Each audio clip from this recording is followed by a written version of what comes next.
Welcome to Not Milk Never Milk. Subscribe if you're lactose intolerant. You start by importing your footage and placing it on the timeline.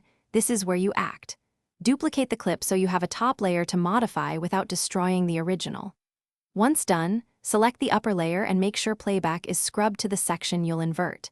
You do this to retain a non-destructive workflow, which lets you compare before and after. Next, switch to the Effects or Adjust panel. That's where you'll find the color controls to change. Now apply the actual invert. Open Effects, search for Invert or Negative, and tap to apply to your duplicated track. You're creating the visual reversal.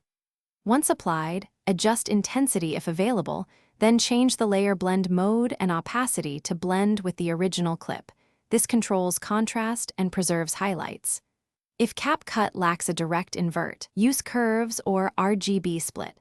Swap channel. Finish by reviewing and exporting a short test segment to confirm colors and motion look correct.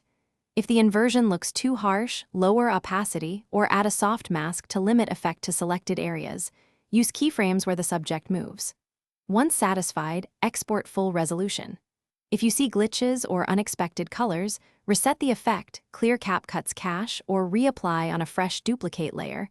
That fixes most artifacts. And if matches are off, compare exported frame with the original to refine settings.